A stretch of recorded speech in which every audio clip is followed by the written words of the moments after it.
दोस्तों नमस्कार। आज की अपनी इस ऑनलाइन क्लास में आप सभी विद्यार्थियों का हार्दिक स्वागत है।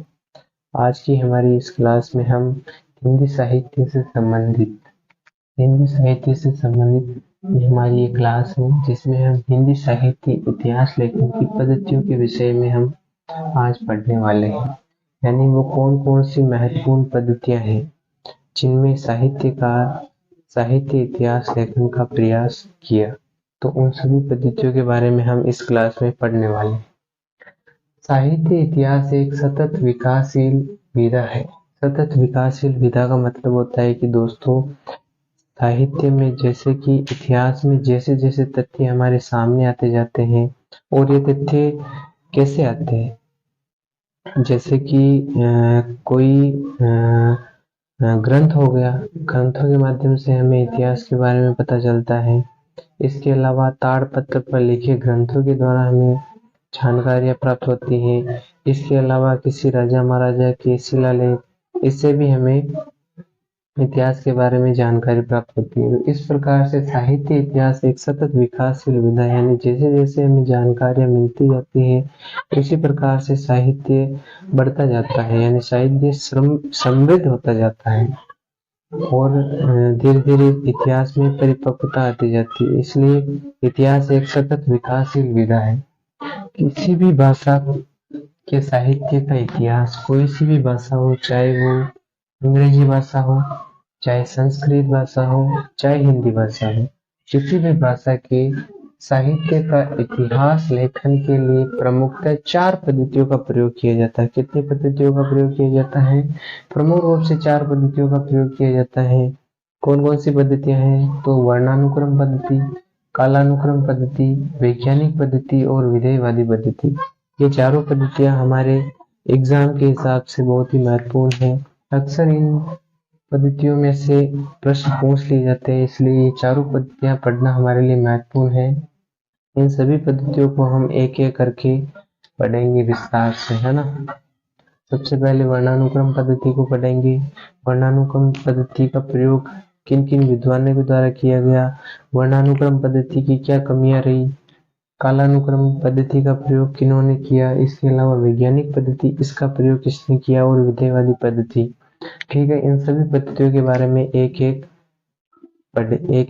करके चर्चा करेंगे। ठीक है, हमारी पहली पद्धति है वर्णानुक्रम पद्धति। इस पद्धति के बारे में हम पढ़ने वाले हैं।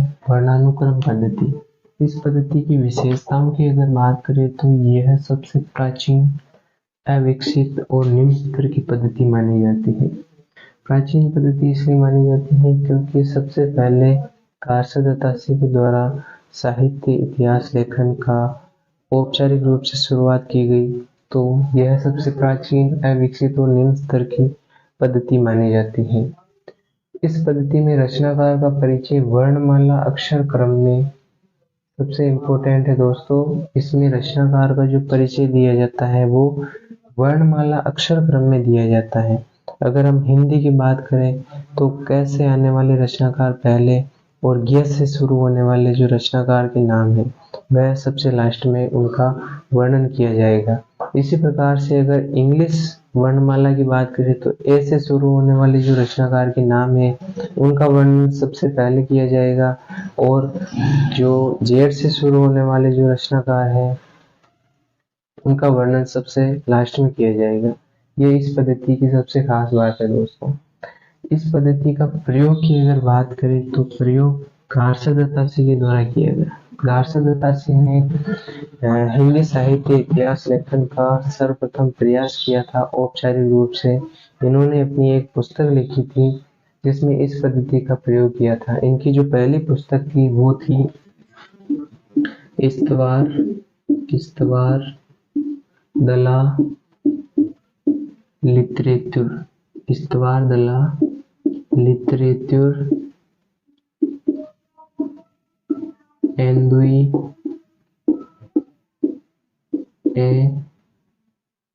हिंदुस्तानी, यह इनकी पुस्तक है इस्तवार दला लिटरेचर एंदुई हिंदुस्तानी। इस पुस्तक में इन्होंने इस वर्णानुक्रम पद्धति का प्रयोग किया था। इसके बाद में दूसरा जो प्रयोग किया था वो शिव सिंह सेंगर के द्वारा किया था। इन्होंने जो हिंदी साहित्य इतिहास लेखन की जो पुस्तक लिखी थी उसका नाम है शिव सिंह सरोज। शिव सिंह सरोज, यह इनकी पुस्तक है दोस्तों, जिसमें इन्होंने इस वर्णानुक्रम पद्धति का प्रयोग किया था। ठीक है, इसके इस वर्णानुक्रम पद्धति के अन्य नाम की अगर बात करें तो इसका अन्य नाम है वर्णमाला पद्धति, है ना दोस्तों। इसका अन्य नाम क्या है? वर्णमाला पद्धति। इसके बाद में शब्दकोश लेखन पर आधारित, यह जो वर्णानुक्रम पद्धति है शब्दकोश लेखन पर आधारित है। जैसे कि जो डिक्शनरी होती है, हिंदी की डिक्शनरी मान लो या इंग्लिश की डिक्शनरी मान लो, तो वह शब्दकोश लेखन पर आधारित, यानी कि उसमें अल्फाबेटिक रूप से क्रमानुसार शब्दकोश होते हैं। उसी प्रकार से इसमें भी रचनाकार जो होते हैं वो शब्दों के अनुक्रम के अनुसार में उनका वर्णन किया हुआ होता है। इसके बाद में इस जो ये वर्णानुक्रम पद्धति है, इस पद्धति की अगर हम कमी की बात करें तो इसकी कमी है कि दोस्तों, जैसे कि ये कणप्पा हुए हैं, कणप्पा, कबीरदास, केशवदास और कुंवर नारायण। ठीक है दोस्तों, इनका समय अलग अलग है दोस्तों। इसकी कमी की हम बात करें कि वर्णानुक्रम पद्धति की कमी है कि दोस्तों कणप्पा, कबीरदास, केशवदास और कुंवर नारायण, इनका समय अलग अलग है। जैसे कि कणप्पा की अगर बात करें तो इनका जो समय है वो आदिकाल है, ये आदिकाल के कवि हैं। कबीरदास जी भक्ति काल के हैं, केशवदास जी रीतिकाल के हैं, रीतिकालीन कवि हैं, और कुंवर नारायण जी की अगर बात करें तो ये आधुनिक काल के कवि हैं। लेकिन दोस्तों इस पद्धति का प्रयोग करते समय इतिहासकार, साहित्य इतिहासकार जब इनका वर्णन करेगा तो इनका वर्णन एक साथ में करेगा।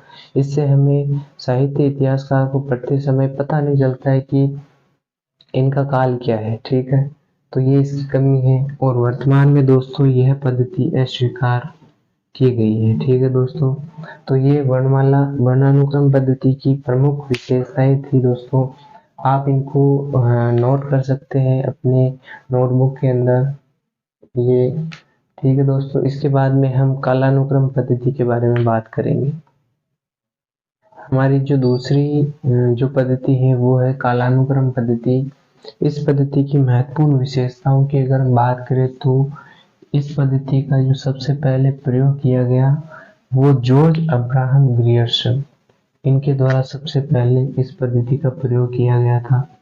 इन्होंने जो अपनी पुस्तक लिखी थी उस पुस्तक का नाम है द मॉडर्न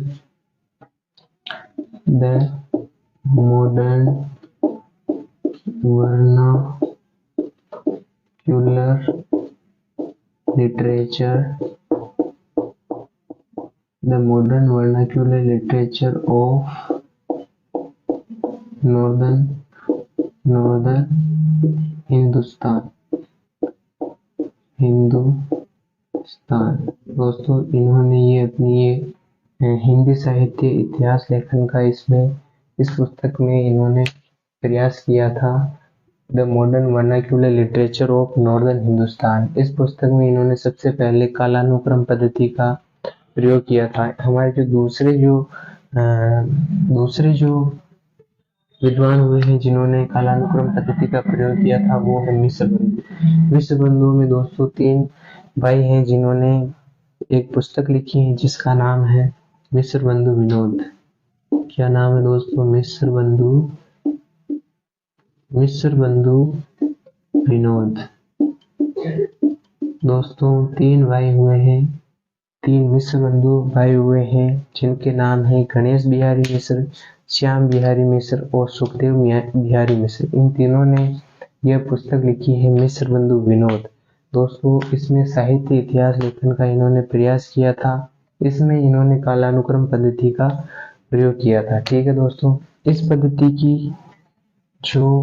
पद्धति में रचनाकार का जो परिचय दिया हुआ होता है। दोस्तों कोई भी जो साहित्य इतिहासकार है वो रचनाकार का जो परिचय प्रस्तुत करता है इस पद्धति का प्रयोग करते समय वो ऐतिहासिक तिथिक्रम के अनुसार करता है। ऐतिहासिक तिथिक्रम का अर्थ होता है कि दोस्तों यानी कि इस जो इन्होंने ये मिस्र बंधु विनोद और the modern vernacular literature of northern Hindustan, इन्होंने ये पुस्तक लिखी है। इसमें रचनाकार का परिचय ऐतिहासिक तिथिक्रम के आधार पर किया गया, यानी कि जो पहले जो जन्म लेने वाले रचनाकार हैं उनका जो परिचय दिया गया है वो सबसे पहले दिया गया है, और जो बाद में जन्म लेने वाले हैं उनका जो परिचय है वो बाद में दिया गया है। ठीक है दोस्तों, इस पद्धति की कमी की अगर हम बात करें तो इस पद्धति में केवल रचनाकार और रचना का परिचय दिया है ना दोस्तों। दोस्तों हम इतिहास की अगर बात करें तो इतिहास क्या होता है? इतिहास अतीत की संपूर्ण घटनाओं का एक क्रमबद्ध अध्ययन या क्रमबद्ध विवरण होता है। लेकिन दोस्तों इस कालानुक्रम पद्धति का प्रयोग करते समय केवल रचनाकार और रचना का परिचय ही प्रस्तुत किया जाता है। तो दोस्तों हम इसे इतिहास नहीं मान सकते। तो इसलिए दोस्तों इसमें व्यापक इतिहास दृष्टि का अभाव, यानी व्यापक इतिहास दृष्टि की इस पद्धति में कमी पाई जाती है, क्योंकि दोस्तों जो इतिहास होता है वो केवल रचनाकार और रचना का परिचय मात्र नहीं होता है, बल्कि जो रचना लिखी गई उस समय की परिस्थितियां क्या रही उनका भी दोस्तों रचना पर प्रभाव पड़ता है, जिसकी जानकारी हमें इस कालानुक्रम पद्धति के माध्यम से नहीं मिलती है। ठीक है दोस्तों, तो ये जो सबसे पहले प्रयोग करने वाले थे रचनाकार का परिचय और कमियों के बारे में हमने इस पद्धति के बारे में बात की थी। दोस्तों अब हम जो हमारी जो तीसरी पद्धति है वो है वैज्ञानिक पद्धति, उसके बारे में अध्ययन करेंगे। हमारी जो तीसरी पद्धति है वो है वैज्ञानिक पद्धति। वैज्ञानिक पद्धति की कौन कौन सी विशेषताएं हैं, किन्होंने इसका प्रयोग किया, इसके बारे में देखते हैं। दोस्तों इसमें शोध द्वारा तथ्यों को क्रमबद्ध व वैज्ञानिक तरीके से प्रस्तुत किया जाता है। यानी वैज्ञानिक पद्धति का प्रयोग करते समय साहित्य इतिहासकार शोध द्वारा यानी कि रिसर्च करके तथ्य जो है उनको क्रमबद्ध रूप से और वैज्ञानिक तरीके से प्रस्तुत करता है।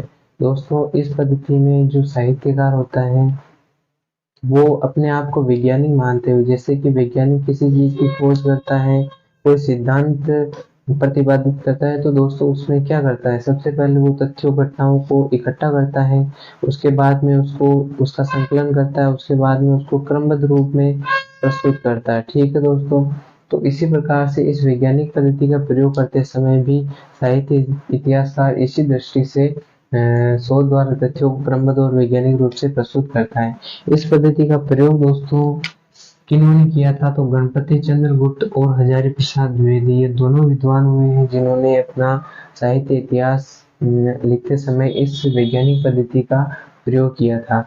इस पद्धति में इसमें तथ्यों और घटनाओं का पूर्णतः तटस्थ व निष्पक्ष रहते हुए विश्लेषण किया जाता है। यानी दोस्तों इसमें इस वैज्ञानिक पद्धति में जो रचनाकार साहित्यकार साहित्य इतिहास लेखन का कार्य करता है, इसमें जो तथ्य और घटनाएं होते हैं उनको पूर्णतः तटस्थ और निष्पक्ष रहते हुए, यानी दोस्तों इसमें वह स्वयं अपनी दृष्टिकोण का प्रयोग ना करते हुए बल्कि जो है उसी को तटस्थ और निष्पक्ष रहते हुए, यानी इसमें काल्पनिक घटनाओं का समावेश नहीं किया जाता है। यानी जो साहित्यकार है वो अपनी कल्पना के माध्यम से अपने दृष्टिकोण से उसमें साहित्य में अप्लाई नहीं करता है, बल्कि जो है जैसा है यानी यथार्थवादी दृष्टिकोण के आधार पर वैज्ञानिक पद्धति में साहित्य इतिहास लेखन का कार्य करता है। ठीक है दोस्तों, तो इस पद्धति के बारे में हमने इनके बारे में ये महत्वपूर्ण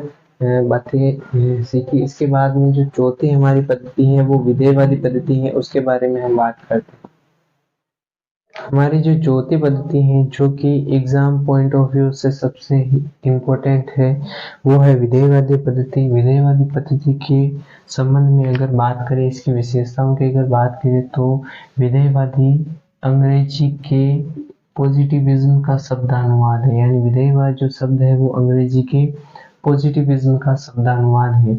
इस पद्धति में तथ्यों का विश्लेषण कार्य कारण संबंध के आधार पर किया जाता है। यानी दोस्तों इस पद्धति में जो भौतिकवाद में ये कार्य कारण संबंध भौतिकवाद में चलता है, यानी भौतिक फिजिक्स के अंतर्गत यह कार्य कारण संबंध का प्रयोग किया जाता है। दोस्तों जिस प्रकार से फिजिक्स के अंतर्गत हम पढ़ते हैं कि जलवायु में परिवर्तन किस कारण से होते हैं, यानी जलवायु में जो परिवर्तन होता है उसके पीछे क्या कारण है, उसी प्रकार से इसमें तथ्यों का जो विश्लेषण किया जाता है वो कार्य कारण संबंध के आधार पर किया जाता है। जैसे कि कबीरदास जी पर किन का प्रभाव रहा, अगर उनकी प्रभाव की अगर बात करें तो हजारी प्रसाद द्विवेदी जी ने माना है कि उनके ऊपर नाथपंथी योगियों का प्रभाव रहा है। तो इस प्रकार से उनके पीछे क्या कारण है, उन कारण का पता इस विधेयवादी पद्धति के अंतर्गत लगाया जाता है। इस पद्धति के प्रवर्तक की अगर बात करें तो इसके जो प्रवर्तक हैं वो तेन मोदय है। कौन है दोस्तों? तेन मोदय है। ये फ्रेंच विद्वान है दोस्तों, फ्रांस के रहने वाले थे। इन्होंने सबसे पहले विधेयवादी पद्धति का प्रयोग किया था। इन्होंने इतिहास लेखन के लिए आवश्यक तत्व, यानी कोई भी साहित्य इतिहासकार इतिहास लिखता है तो इतिहास लिखने के लिए 3 आवश्यक तत्व बताए हैं। सबसे पहले जाति का दोस्तों यहाँ पर कास्ट से मतलब नहीं है। उसके बाद में दूसरा जो आवश्यक तत्व बताया है वह है वातावरण का प्रयोग। दोस्तों साहित्य इतिहासकार को वातावरण का ज्ञान इसलिए होना चाहिए क्योंकि जब वह साहित्य इतिहास लिखता है तो उस समय की तत्कालीन परिस्थितियां कैसी रही, यानी सामाजिक वातावरण कैसा था, धार्मिक वातावरण कैसा था, सांस्कृतिक वातावरण कैसा था, इन सभी वातावरण का ज्ञान एक साहित्य इतिहासकार को होना चाहिए। इसलिए वातावरण, जाति और क्षण विशेष, यानी वह रचना जिस समय लिखी गई, इन तीनों का ज्ञान एक साहित्य इतिहासकार को होना चाहिए। यह बात तेन मोदय ने बताई है। इसके बाद में इस पद्धति का प्रयोग आचार्य रामचंद्र शुक्ल के द्वारा अपना साहित्य इतिहास लेखन करते समय किया गया। इस पद्धति की कमी की अगर बात करें तो दोस्तों इसमें परंपरा का मूल्यांकन नहीं किया जाता। परंपरा का मूल्यांकन का मतलब होता है कि दोस्तों जैसे तत्कालीन कोई समाज है, जैसे कि अभी वर्तमान में अगर हम बात करें तो वर्तमान में जितनी भी परिस्थितियां हैं वो कहीं ना कहीं अतीत की परिस्थितियों का ही परिणाम है, यानी कि पुराने समय का प्रभाव तत्कालीन समय पर पड़ता है। दोस्तों इसमें परंपरा का मूल्यांकन नहीं किया जाता है, ठीक है। इसके बाद में दोस्तों अगर हम निष्कर्ष की बात करें, यानी इन चारों पद्धतियों को पढ़ने के बाद में क्या निष्कर्ष निकलता है, तो दोस्तों इतिहास लेखन का फॉर्मूला संभव नहीं, यानी इससे कोई फॉर्मूला हम नहीं बना सकते जिसके द्वारा एक विशुद्ध इतिहास लेखन संभव है। तो दोस्तों हमें इतिहास लेखन के लिए इन सभी पद्धतियों को मिला जुला कर एक इतिहासकार इतिहास लिख सकता है, ठीक है दोस्तों। इतिहास लेखन इतिहासकार के ऐतिहासिक बोध, यानी दोस्तों इन पद्धतियों का प्रयोग करने के साथ साथ में इतिहासकार को ऐतिहासिक बोध, यानी कि उसको इतिहास की पर्याप्त जानकारी होना आवश्यक है। अंतर्दृष्टि और विवेक, यानी कि दोस्तों कोई भी साहित्यकार साहित्य इतिहास लेखन का कार्य करता है तो उसके ऐतिहासिक बोध, अंतर्दृष्टि और उसकी जो बुद्धि है उस पर निर्भर करता है कि उन्होंने जो साहित्य लिखा है वो कितना सही है, ठीक है दोस्तों। तो आज हमने इन चारों पद्धतियों के बारे में बात की। दोस्तों आपको जो ये नोट्स दिखाए जा रहे हैं वो एकदम सही नोट्स है और आप इन नोट्स को नोट करते रहिए, आपकी कॉपी के अंदर इनको लिखते रहिए ताकि आपके एक व्यवस्थित नोट्स बन सके। तो दोस्तों इन चारों पद्धतियों को पढ़ने के बाद में आपको ये क्लास कैसी लगी कमेंट करके बताना है। इसी प्रकार की क्लासें हम आगे भी लाते जाएंगे। तो दोस्तों चैनल को सब्सक्राइब करना ना भूलें, ठीक है दोस्तों। धन्यवाद।